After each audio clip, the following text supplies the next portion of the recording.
Otro ejemplo. Miren esta expresión. Es la serie funcional que tengo acá. Tiene pinta porque son sumas de potencias de z o de z menos z0, así que no, por supuesto, lo único que hay que hacer es manipular bien esto para ver cuál es el jésimo coeficiente. Fíjense que casi que no quedan dudas que el centro va a ser menos 3 más 4i, porque cuando yo intente hacer análogo z más 3 menos 4i a z menos z0, el z0 va a tener que ser menos 3 más 4i. ¿Sí? O sea, z menos z0 queda efectivamente esto que está acá. Pero los c sub j uno está con ganas de mirar directamente de acá. Pero si se da cuenta, si yo dijera que este es mi c sub j, en realidad c sub j en un desarrollo de potencia es lo que multiplica la potencia jésima de z menos z0, y acá tengo la potencia j más 2 ésima de z menos z0, así que este no es c sub j.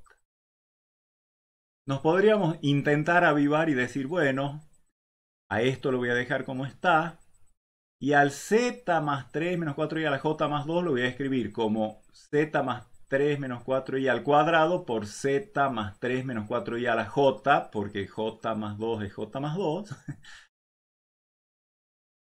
Y uno dice, bueno, querías potencia jésima de z menos z0, acá la tenés, entonces acá tenés tu c sub j. No, porque c sub j, o sea, no puede ser eso, porque c sub j no puede depender de la variable. Eso es, digamos, el mayor sentido de este ejemplo que les estoy dando, es mostrarle que no alcanza con ver una partecita, hay que ver integralmente todo. Y si el c sub j para cada j ya es un número complejo, no una función compleja, ¿de acuerdo? Entonces, ¿cómo se hace la manipulación? La manipulación se puede hacer así. Yo voy a expandir esto para j igual a 0, para j igual a 1, para j igual a 2, por lo menos los primeros términos para darme cuenta de qué es lo que pasa. Para j igual a 0 me queda i a la 0 sobre 0 más 1 por z menos z0 al cuadrado. Ahí ya me estoy dando cuenta de que hay como un desfasaje de 2. Con el j igual a 1 va a ser i sobre 2 por z menos z0 al cubo. Con el j igual a 2 va a ser i al cuadrado sobre 2 más 1, 3 por z menos z0 a la cuarta, etc. ¿Y cómo completo con los dos términos? Porque acá me aparece acá tengo el coeficiente de z de la potencia cuadrada, de la potencia segunda de z menos z0. Acá el coeficiente de la potencia tercera, el coeficiente de la potencia cuarta. Faltan el de la primera potencia y el término independiente, así que a eso los completo con 0, porque si no aparecían eran porque eran 0. A los otros los dejo como estaba. Y eso me deja ver lo siguiente, que c sub j vale 0 si j es menor o igual, si j es menor estricto que 2, o sea, para 0 y para 1, c0 y c1 son 0. Y ¿cuánto vale el de el c sub j, que vendría a ser el término, el coeficiente que multiplica a z menos z0 a la j? Al cuadrado sería i a la 0 sobre 1, o sea, podría ser i a la j menos 2 sobre j menos 1. Efectivamente, si aplico esta fórmula para todos los j mayor o igual a 2, por ejemplo, para 4, i a la 4 menos 2, 2 sobre i sobre 4 menos 1, 3. Efectivamente es el coeficiente que multiplica a z menos z0 a la cuarta. Muchas veces uno adivina un poquito gracias a expandir los primeros términos y ver qué pasa, pero se puede mecanizar esto, por supuesto. Ustedes seguramente están familiarizados con los cambios de variables en los índices, con los cambios de variables en las sumatorias. Si yo tengo suma con límite inferior m y límite inferior n, todo en el campo de los enteros, obviamente los índices moviéndose en enteros, y tengo que sumar términos de una sucesión. Hagamos de cuenta que m y n son números naturales. Puedo incrementar los subíndices una cierta cantidad c a condición de decrementar el subíndice adentro en el término general de la suma. Es decir, puedo transformar a esta suma como suma desde j igual a m más c, es decir, sumo c en el límite inferior de la suma, sumo c en el límite superior y resto c cada vez que aparezca j en el término general de la suma. ¿Sí? Por ejemplo, para c igual a 0 queda exactamente así como está. Pero si quiero, o sea, si expando esto, esto me queda zm más 1 y así hasta zn. Y si expando esto, también me queda el primer término, por ejemplo, cuando j sea igual a m más c, va a ser z sub m más c menos c, o sea, z sub m y va a llegar hasta z sub n. Es una cosa que hay que acordarse, nada más que si sumo algo en los límites de la suma, lo tengo que restar en el interior, en el término general cada vez que aparece j. Y si resto, lo tengo que sumar. En total, que para cualquier c entero se tiene esta bonita propiedad. Y en particular, si por ejemplo el límite superior de la suma fuera infinito, bueno, infinito más c no le va a hacer nada, va a seguir siendo infinito.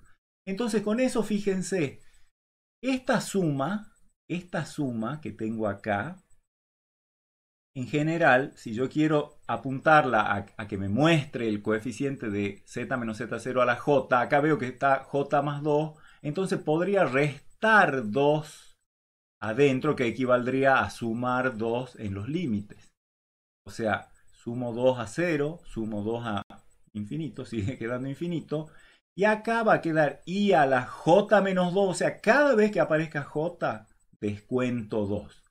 Porque eso me va a permitir que acá me quede a la j. Entonces, sobre j menos 2 más 1, que es j menos 1, por z menos z0 a la j. Efectivamente, esto casi me está mostrando que para j igual a 0 y para j igual a 1, al no estar acá, quiere decir que son coeficientes ceros. Y para z menos z0 a la j, para j mayor o igual que 2, es i a la j menos 2 sobre j menos 1. Mejor que nos hagamos cancheros con ese tipo de triquiñuelas algebraicas. Si yo tengo una serie de potencias, digamos, recuerden, una serie de potencias está definida por los coeficientes y el centro del desarrollo, ¿no es cierto? Entonces, ¿se acuerdan que hace un rato hemos dicho que para cada número complejo que a mí se me ocurra reemplazar en cuenta de la variable, yo voy a generar una serie numérica? Y si defino el límite del término general, que va a ser c sub j más 1 sobre c sub j, en realidad va a ser c sub j más 1 por, lo vamos a anotar acá de hecho, ¿no? ¿Quién es f sub j más 1? C sub j más 1 por z menos z0 a la j más 1. ¿Y quién es f sub j? Es c sub j por z menos z0 a la j. Y reemplazo y hago las cuentas algebraicas, me queda que esto, el r de z es igual al módulo de z menos z0, porque acá se van a cancelar los j y va a quedar z menos z0, que como no depende de j, lo voy a poder sacar afuera del límite, por el límite del módulo de c sub j más 1 sobre c sub j. Y si aplico el criterio del cociente, entonces la serie converge absolutamente cuando este r de z es menor que 1.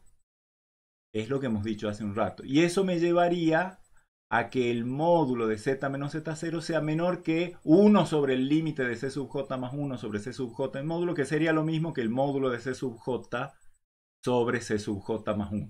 ¿Sí? O sea, es plantear esto menor que 1, despejar módulo de z menos z0. Eso quiere decir que la serie converge en el interior de un círculo con centro z0 y radio igual a este límite. ¿De acuerdo? Ese círculo es lo que se conoce con el nombre de círculo de convergencia de la serie. En las series de números reales había un intervalo de convergencia como un entorno. Bueno, acá la idea de los entornos es la misma, nada más que es un círculo. En el plano complejo es un círculo. Entonces, toda serie de potencias converge en el interior de su círculo de convergencia. ¿Qué radio tiene el círculo de convergencia? Hay que tomar el coeficiente C sub j y hacer el módulo de C sub j sobre C sub j más 1 y tomar límite de ese módulo cuando j tiende a infinito. Eso me va a dar un número que podría ser, bueno, se llama radio de convergencia de la serie, podría dar 0, podría dar un número real o podría ser infinito. Si diera 0, es porque la serie converge. Seguro que cualquier serie de potencias converge y es trivial ver. Converge seguro en Z0. Cualquier serie de potencias converge al menos cuando reemplazo a Z por Z0 porque esto me queda 0 y esa suma infinita es suma de digamos, puros ceros. Va a quedar solamente el C sub 0, ¿sí? Pero lo que interesa es que va a ser una serie convergente y por lo tanto, pero si el R es igual a 0, el único punto en el que la serie de potencias converge es en el propio centro de la región de convergencia. Si el R es infinito, quiere decir que la serie converge en todo el plano complejo. Y si R es un número real positivo, que es la última alternativa que nos falta, la serie converge obviamente en el círculo de convergencia. ¿Cuál es? Es un entorno, como es en el interior del círculo, es justamente el entorno con centro Z0 y radio R. ¿De acuerdo? Tenemos que desarrollar unas cuantas propiedades que son bastante fáciles para las series de potencia. Supongamos que una serie, esta es importante, supongamos que yo tengo una serie de potencias que cuando reemplazo a Z por algún complejo Z1 me queda una serie convergente. Si yo tomo cualquier número real positivo que sea menor estricto que la diferencia entre que el módulo entre Z1 y Z0 y hago de sub R a el conjunto de los complejos que están a distancia menor o igual que R de Z0, entonces la serie converge uniformemente en D sub R. Y además la convergencia es absoluta para cualquier Z en S D sub R. Vamos a ver en un dibujo qué es lo que estamos diciendo. Estamos diciendo que si tomamos, digamos que yo tengo la serie,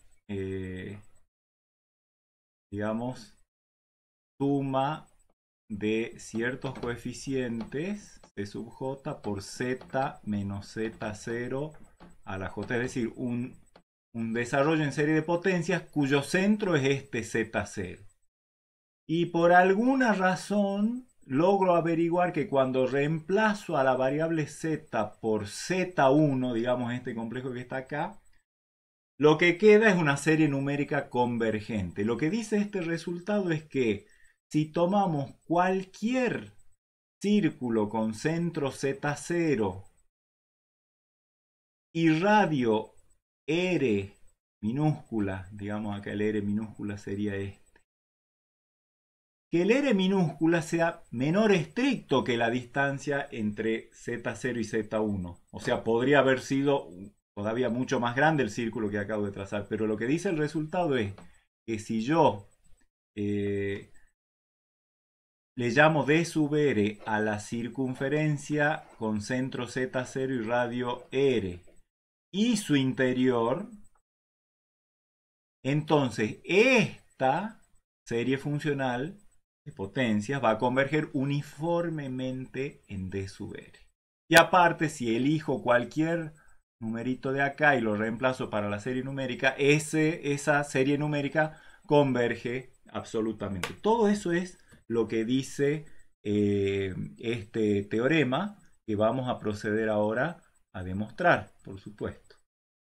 Y no es difícil, ¿por qué? Porque tenemos el querido criterio de Weierstrass.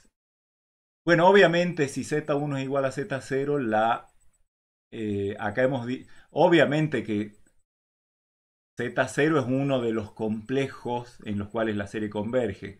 Entonces me pregunto, ¿debe ser esto cierto? Y es trivialmente cierto porque cuando vaya a elegir un R menor que 0, porque ahí va a quedar Z1 menos Z0 igual a 0, módulo de 0, 0.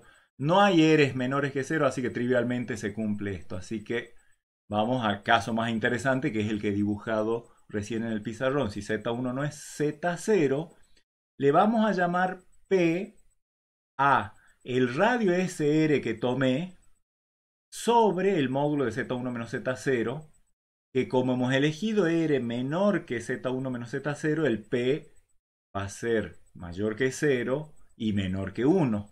Y por lo tanto, ya se estarán dando cuenta de que cuando me cruce con alguna serie geométrica de razón P, seguro que va a converger. Entonces, por hipótesis, la serie numérica converge cuando reemplazo a Z por Z1.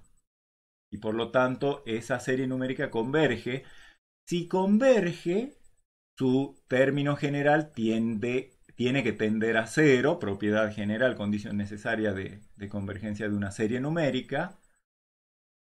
Y de hecho converge a 0. Y eso, con el solo hecho de que esta sucesión numérica tenga límite 0, es decir, su límite existe, tiene que ser una sucesión acotada. O sea, la sucesión formada por los términos generales estas, o sea, Z1 y Z0 son dos números complejos, C sub j es un número complejo. Esto es una sucesión numérica acotada, por lo tanto existe algún m real positivo tal que los términos de la sucesión son todos en módulo menores o iguales que m. Por lo tanto, si yo tomo cualquier z en d sub r que está definido con esta condición, estar a distancia de z0 menor o igual que r, quiere decir que para todo j mayor o igual que 0 se cumple. Fíjense, esto es cálculo algebraico. Módulo de c sub j por z menos z0 a la j es igual a módulo de c sub j por módulo de z menos z0 a la j. Me voy a multiplicar y dividir por módulo de z1 menos z0 a la j. Si distribuyo y cancelo, tengo exactamente esto. Pero los asocio así porque esto es menor o igual que el c sub j es menor o igual que m en módulo. Perdón, el módulo de c sub j por el módulo de z1 menos z0 a la j. Todo eso es menor o igual que m.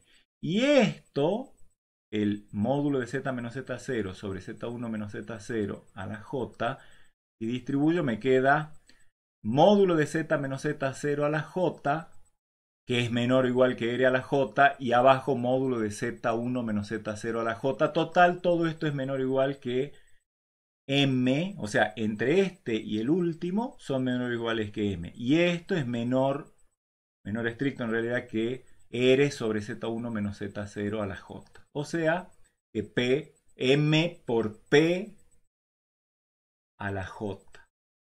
Así que lo llamo a eso m sub j. Me pregunto si la serie de los m sub j, o sea, suma de los m sub j converge. Sí, porque el m puede salir afuera de la suma y el p es una constante menor que 1. Así que la suma de los m sub j, como les digo, es convergente porque el módulo de p es menor que 1. Y por lo tanto, se cumplen las condiciones del criterio de Weierstrass. O sea, esta tiene todas sus funciones acotadas por un m, el módulo de cada función está acotado por m sub j, donde la suma de los m sub j converge, así que por criterio de Weierstrass, esta converge absoluta y uniformemente en d sub r. Y ahora nos preguntamos, ¿qué tipo de funciones en las regiones de convergencia, qué tipos de funciones representan las series de potencias? ¿Qué características tienen? Veamos este teorema. Cualquier serie de potencias converge a una función f de z que es analítica en el interior de su círculo de convergencia. O sea, en otras palabras, las series de potencia en los lugares que convergen, que es en el interior de su círculo de convergencia, representan funciones analíticas. Y por lo tanto, tienen derivada. Y la derivada se calcula, ya se imaginarán, lo vamos a demostrar, pero se imaginarán todo el lío que hicimos para para hacer los intercambios. Acá tendría que derivar una suma infinita. Bueno, es la suma infinita de las derivadas que cuando voy a derivar este polinomio bajo el j y me queda un j menos 1 allá arriba. Eso para todo z en el interior del círculo de convergencia. ¿Cómo demostramos eso? Llamamos R al radio de convergencia, que ya sabemos, digamos, en todo caso, cómo se calcula el límite del módulo de C sub j sobre C sub j más 1. Y elijamos cualquier W en el interior del círculo de convergencia. Acá les muestro un dibujo. Fíjense, tengo el Z0, centro del desarrollo de serie de potencias, R, el radio de convergencia, quiere decir que este es la frontera de la región de convergencia, converge la serie de potencia en todo punto del interior. Elegí W justamente un punto cualquiera allí en ese interior. Y con eso vamos a elegir R de manera tal que el R sea más grande que la distancia desde Z0 hasta W, pero más chico el R que el R mayúscula, de modo tal de, o sea, ¿qué es lo que quiero hacer? Elegir un radio, un círculo, que sin salirse del círculo de convergencia tenga centro en Z0 y contenga a W. Es decir, en el pizarrón sería, en el dibujito que vamos construyendo, sería más o menos elegir, lo vamos a dibujar con rojo, sería algo así más o menos, ¿sí? Elegir un círculo con centro en Z0 sin salirse de la región de convergencia, pero que contenga a W en su interior.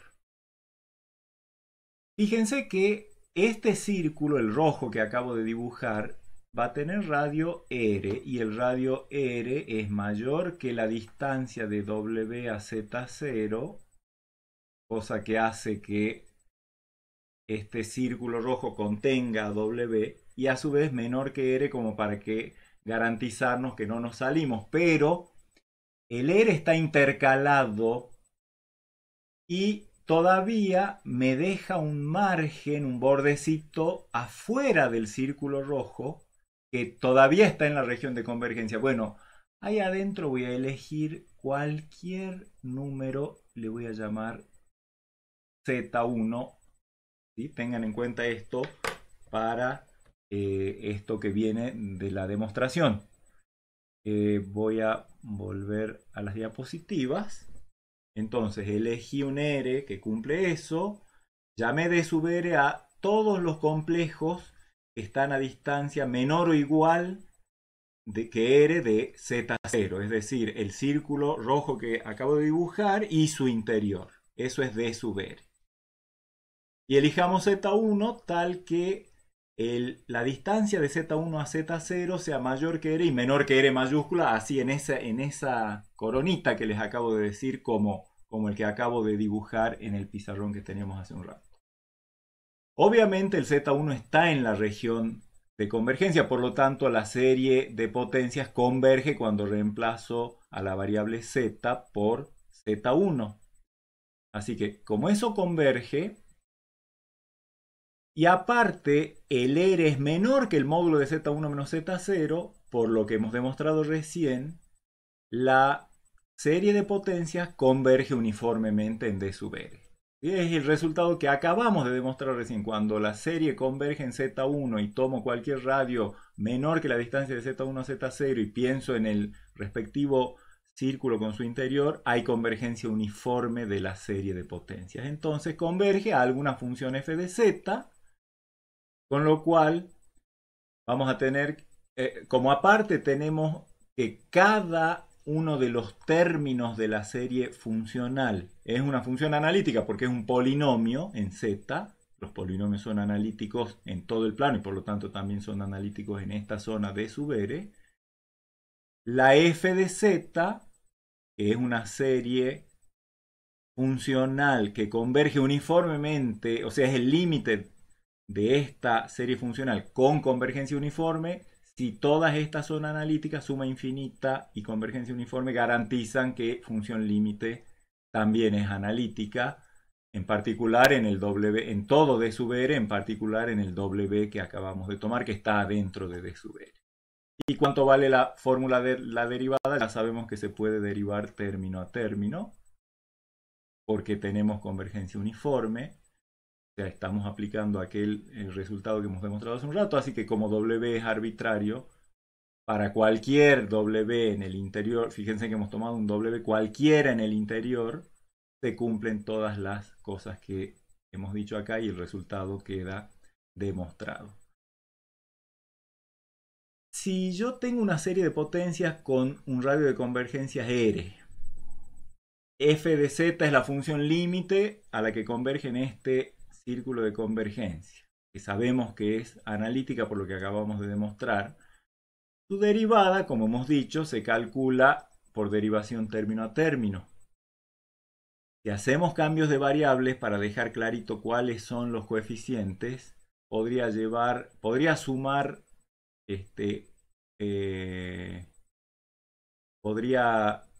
llevar, o sea, en principio, para j igual a 0, acá tengo un 0, así que todo esto es 0, así que la suma sin problema podría empezar desde 1. No pierdo nada porque para j igual a 0 tengo un 0 en el término.